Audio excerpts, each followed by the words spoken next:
Welcome to Inside the Sound Chamber. My name is Don Simmons. Thank you for being here. I've got a guest right now, right here. You're going to love this person. Was looking at his bio and trying to figure out how to describe him. Uh, and the thing that I came up with was a unicorn. This guy has been a rock star, and all along he knew that there was something deeper inside that was about sound healing. And he transformed himself into that world of sound healing. And so I want to introduce you to Ben Carroll. Ben, thank you so much for being here. Thank you so much for having me, Don. I'm honored to be here, and I'm looking forward to our conversation. Thank you. So, how I can describe you as that person that studied music, went on to be in rock bands, traveled around. What was it that you first wanted to do before you even started studying music or became worked in a rock band? How did I you was see this? always drawn to music, sound. As a kid, I would one of my earliest memories is actually laying on a hammock, tuning into the droning sound of a plane engine because we used to have we lived close to the beach and there was Cessna airplanes that flew over our house all the time. I lived on a farm in Massachusetts. Was just tuning into that droning sound of the plane and just going super deep, and that was the first time I ever experienced an altered state of consciousness from sound. And from that, I started exploring sound in different ways. Growing up in the society that I grew up in, as I grew to be a teenager, wanting to play music meant you had to get in a band and sign a record deal and get your songs on the radio if you wanted to be a musician. So I did that. The idea of, I will call it droning with an airplane, sounds Mm, really familiar, and it's very beautiful how it begins to resonate within the cavity of your body mm. and really begins to express. What was the moment when you said, great, I'm in a rock band? I don't know if that's really where I'm going. Um, How was that transition for you? yeah, well, that was relatively early on, but I still stuck with it for a decade or so. Um, our first record on Universal did very well. And we were playing a lot of large shows, opening for all the bands that I grew up listening to, and I wasn't a lot of times I wasn't very happy doing that. I just felt like there was something else. Mhm. I felt like there was something else I was supposed to be doing. But I was still doing some amazing things. And I was 25 years old, so I stuck with that for a while. And yeah, it was always a love-hate relationship. Um, Playing music in that way, as much time as I spent doing it, never felt that deep connection to it, like the way that I felt just simply listening to the droning of an airplane when I was like 7 or 8 years old. Right. Now, when you were in the rock band, what instrument did you play and what was your position with the bands? I was um I was the guitar player, lead guitar player, and Okay. I suppose that was my position. um, Right. we were four people in a band, and playing rock music Yeah. did did pretty well. And yeah, it was living the dream that society tells you that you should be doing if you're a musician. Right. Fast forward to the transformation where you're really doing sound healing predominantly with crystal bowls and your voice. I'm Mm. really taken with your voice. Um, what was that place like when you said, I need to move beyond this place of glitz and glamour and big venues to Mm. that place of real introspection or deep connection with my own voice and how that helps others. And that was kind of a slow process. That energy of having the attention of thousands of people putting that kind of energy on you every day is very seductive. That's why you see so many people that are famous having breakdowns and all that stuff. So Ra went to a hiatus in 2010, and the band I was in was called Ra. And I didn't know what I wanted to do next. So I just started, first of all, I formed another rock band with myself as a singer. To make a long story really short, a really good friend of mine is an amazing vocal coach. And I asked him if he had a great student that I could start a new band with. And he's like, no, I'll just teach you how to sing. It's like, okay. And he's a very, very well-known vocal coach. So, and a very good friend of mine. So I started working with my voice a lot. And this was even before Rod went into hiatus. I started working with him in 2008 or 9. I don't really remember. But as I started using my voice more, it started rekindling a willingness to seek out different, well, I guess going back into metaphysical exploration. As I started using my voice more and more, I started kind of having a reawakening. And in retrospect, I attribute that to using my voice. And at first, I was singing in a rock band more just to do something and also face fears, because that was absolutely horrifying to me. I was always the quiet guitar player.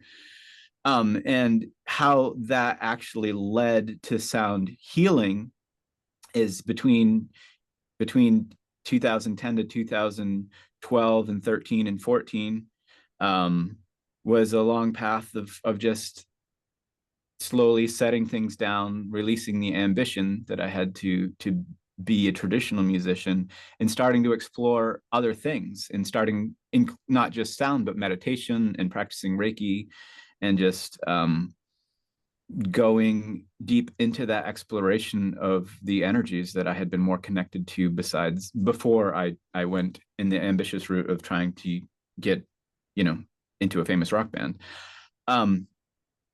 And as I started using my voice, like I said, I started having different kinds of activations, and I started exploring different things, playing around with binaural beats and drones, which I was always called to, working with drones. And I started, as I was doing a lot of meditating stuff, I actually started hearing music like in my head, and couldn't find anything that sounded like it. And there was one time where I was actually in my car with another person, so I wasn't alone, and started hearing this like etheric music, and the other person heard it too, which was crazy. And we checked my phone. Is this music playing? The stereo's off. Where's this coming from? And then it just kind of faded away. But I just started hearing this etheric music, which was, it was interesting and intriguing. So I started exploring sound to kind of create those sounds, because I couldn't find anybody else doing anything like it. And at that point in time, I had never heard of, say, Tom Kenyon, who's been doing it since the 80s, something similar anyways to what I do. And I couldn't find anything. So I started exploring and started working with music in different ways for a few years, working with pads. And then I got the synth pads, and creating drones and toning over that. And then I think it was 2012, I was at an event and I heard this magical sound, and I was like, what is that? It was like a magnet to me. I was like, what is that sound? And I found my way to a corner, because everybody was filing in for this event.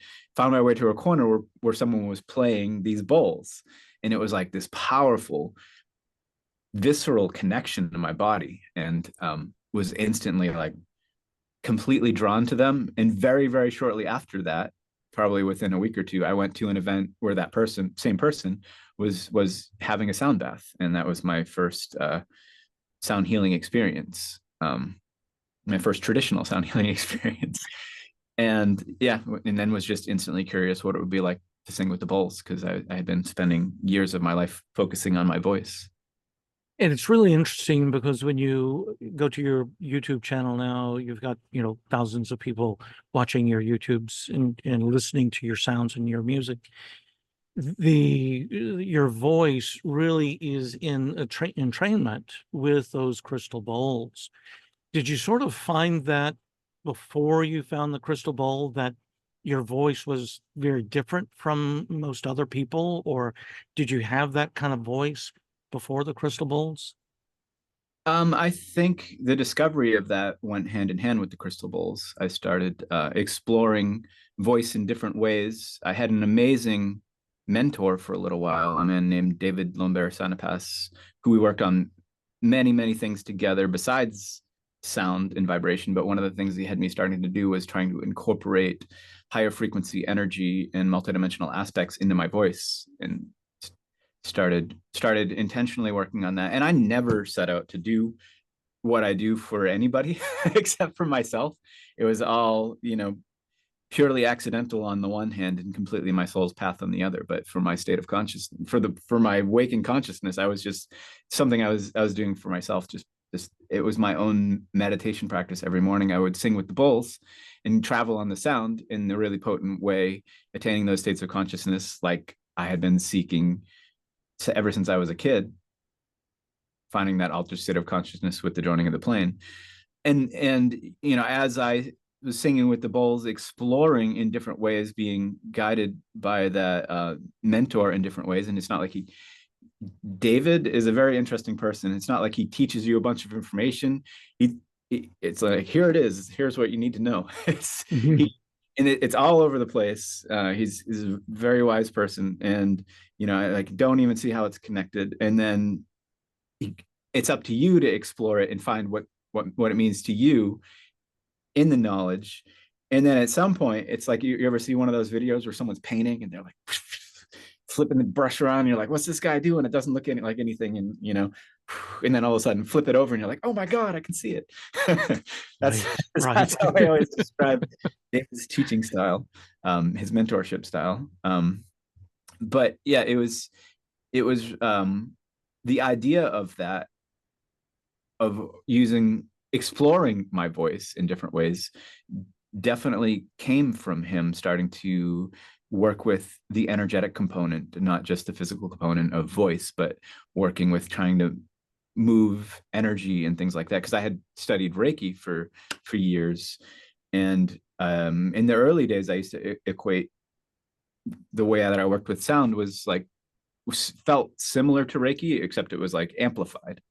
Um, I used to use that analogy a lot in the early days, but yeah. So as far as finding my way into it, I feel like it was entwined with the bowls, but it didn't have to be singing bowls. But that kind of drone working with the bowls in that way has a way of softening your consciousness, which allows you to expand in ways that normal waking consciousness is kind of holds you back from. When you're in the alpha brain state and you're in the task brain state, when you Right. can get a little bit deeper, different things open up. With the crystal bowls, they really have that quality of breaking through certain internal barriers that we have that sort of break down. And I've seen people have true abreaction to the sound of the bowls. It's like, I can't take it. And Mm, other people are just completely drawn into it. And it's not good or bad, however they may take it. It's just an evolution of their own self accepting and going into it. And mm, it certainly depends on the player for sure in how it's being intentionally played. One of the things that I see with a lot of people I work with is using the voice is difficult for them because I believe that there is a part of us that when we release this sound that's coming from the inside of us, then we're being almost really exposed, and people have fear with that. mm. And it sounds like to a certain degree that was part of your own fear. What would it Yeah, be like when I sang out loud, and especially in a way that didn't necessarily have rhythm and words? Now it's something completely different. yeah. With the work you do you see this as a form of communication from your soul to the universe, or how does that transition work with you? Where's your mindset when you begin to do the work you do now in public kind of thing? Yeah. So I the way I work with sound is I have to be in a very vulnerable state, which is why I never planned on doing it in front of anybody else. You know, back in like 2012, 2013, 2014, I was like, I would never do this in front of anybody. That didn't work out so well because I've done hundreds of events at this point. But have to be in a very vulnerable state because the stuff I was working on was going deep, getting yourself into a place where you're so comfortable that you're able to kind of shift your state of consciousness and allow the sound to come out, not thinking about what you should be singing next or analyzing. You know, I'm a trained musician. I went to school for music, so sometimes I have a hard time with my brain thinking like, oh, that's a major third, that's going to the fifth, and analyzing maybe where I should go. So what I do is I get myself into a space where I am in an altered state of consciousness, and I guess you could essentially say that I'm kind of channeling the sound, allowing it to flow through me, which doing that in front of people at first is really challenging because it's a very vulnerable state. You're not, I don't want to say I'm not in control, but you're not controlling what you're doing, so to say. And to be in that brain state, you have to completely surrender to it. And learning how to do that in an audience is something that takes practice and just that willingness to be vulnerable. That's the magic ingredient.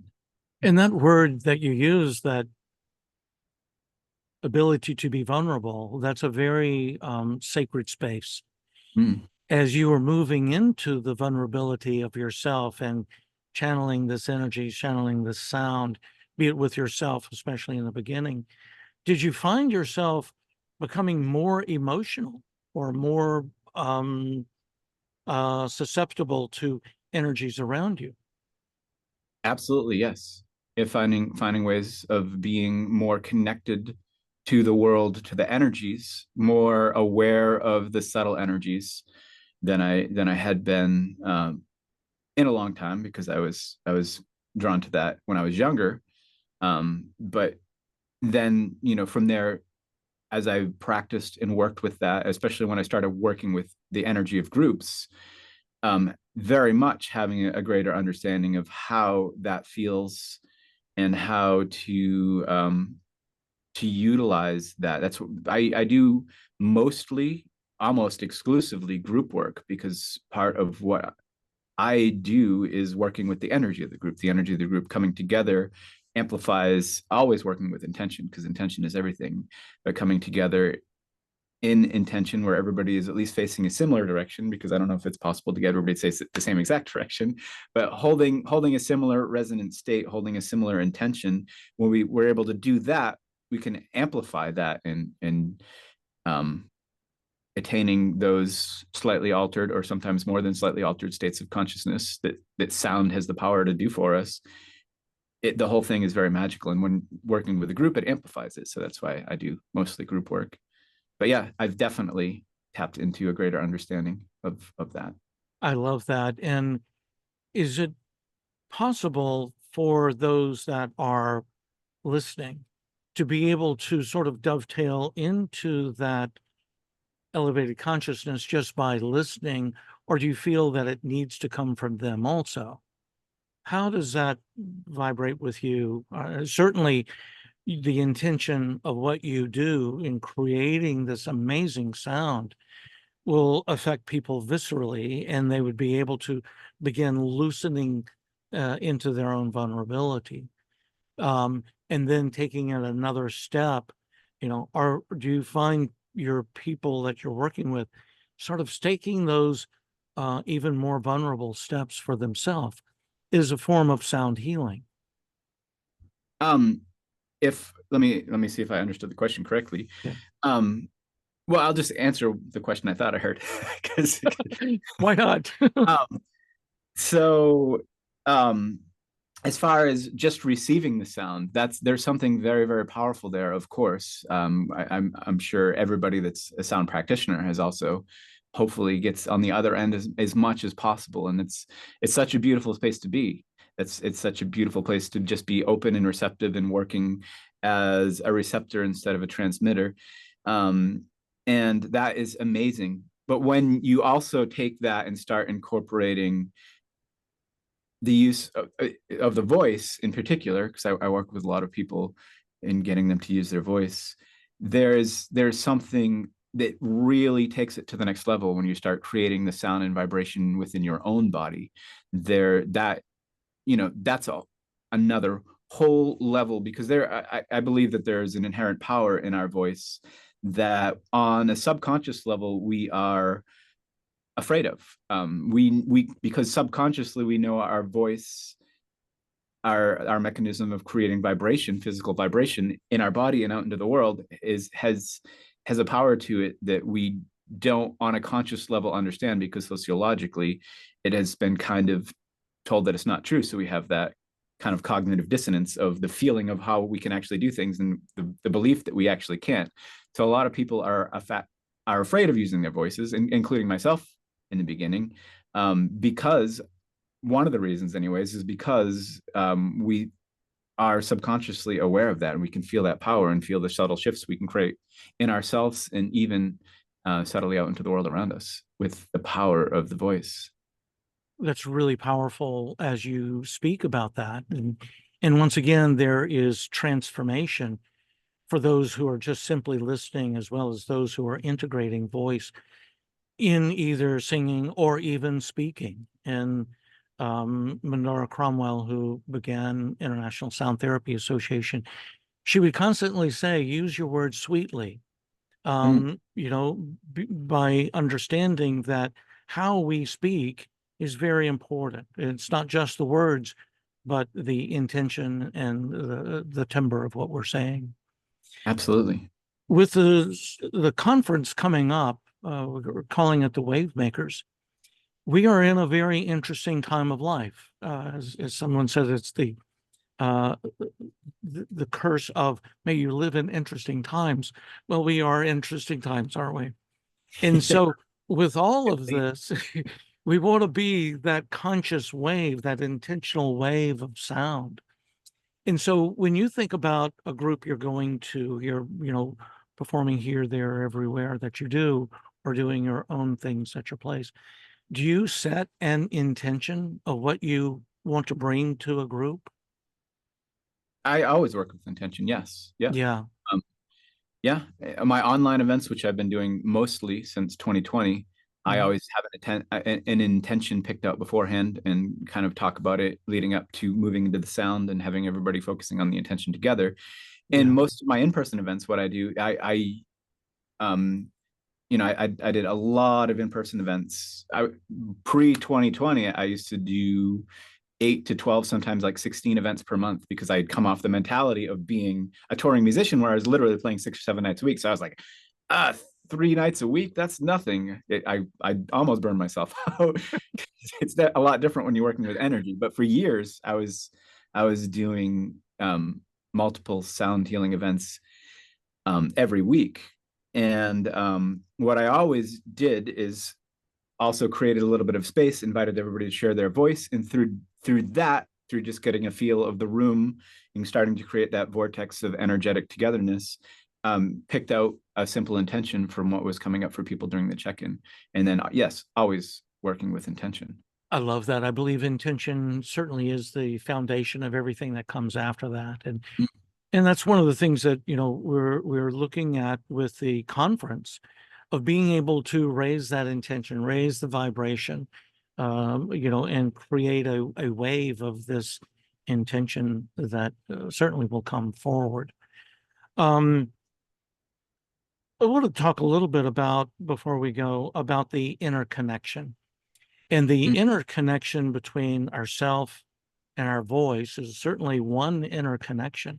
And sometimes they don't match up. We have our thoughts, our brain, and then we have, who we really are from a deeper space, and trying to move beyond, again, that sort of ego of who we think we are, to getting into that truth of who we are.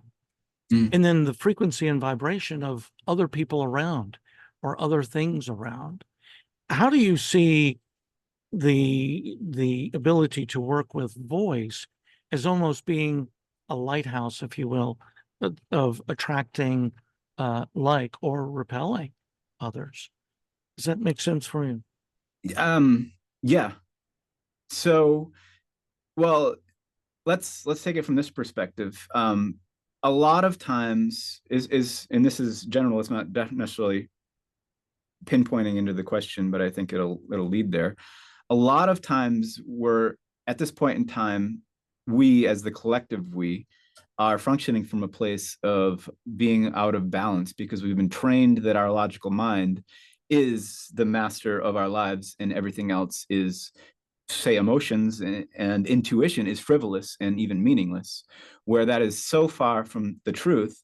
When we're able to, and this is a big part of what I worked on to help activate my voice, like we were talking about earlier about the deeper activations of voice, um, and what I work on with people is finding that state of balance, and that's coming to the understanding that the logical mind is a powerful tool but a horrible driver, and our emotions, our true emotions, not the stuff that we stuff down and is leaking out, but when we're in balance and we're able to work with our emotional body, because the body holds a lot of our emotions, and that's why we have sayings like gut feeling and like that, because the body knows. And when we're in a healthy relationship with our emotions, there's a balance between the body and the mind that is so powerful and activating that is the key to opening up the intuition to the higher self, to the intuitive soul. So that's the balance between the body, mind, and soul. And when we can find that balance, we can work with it doesn't have to be sound, it doesn't have to be voice. We can work with anything on a deeper level because we have that interconnection between the power of the logical mind, not necessarily as the driver, the emotional body, which is the true integration of being able to interface with this physical reality, and then the intuitive spirit, where we're connected to the deeper parts of ourselves, our higher self, and the higher information that's available to us when we have that body of balance of mind and body that starts to open up. And that together is how to me is what brings through the power of the voice, or the intention as well. It's just the power of interfacing with the physical reality in a way with higher connection. I really look forward to your events with the conference, the Wave Makers Conference in Sarasota.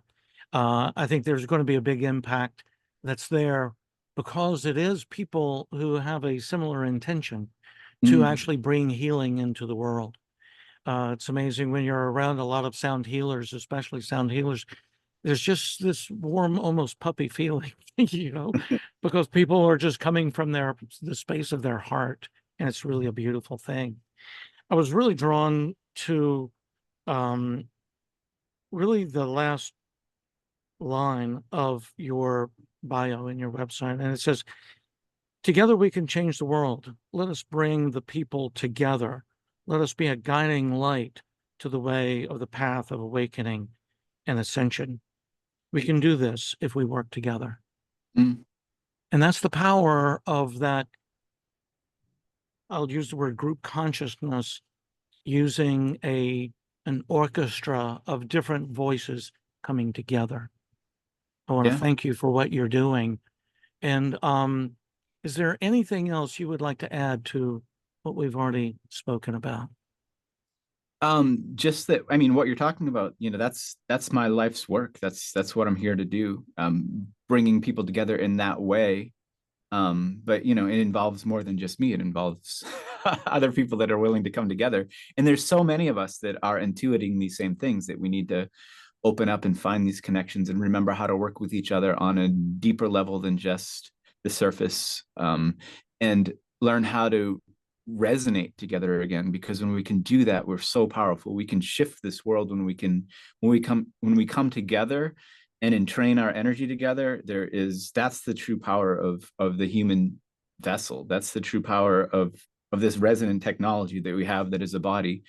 We can hold frequencies that shift the world around us, and you might be able to do that a little bit by yourself. But when you come together, it's significantly, exponentially more powerful and more potent. And that's what we need to make it through this time of shifting energies. Yeah, That's the key in my mind.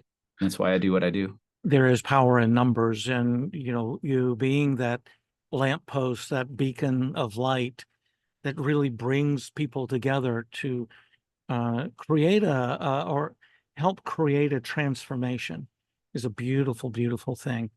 Ben, I want to thank you. Could you tell us the best way to get in contact with you, or your website, if you would, please? Sure, yeah, absolutely. My website is soundheals.us.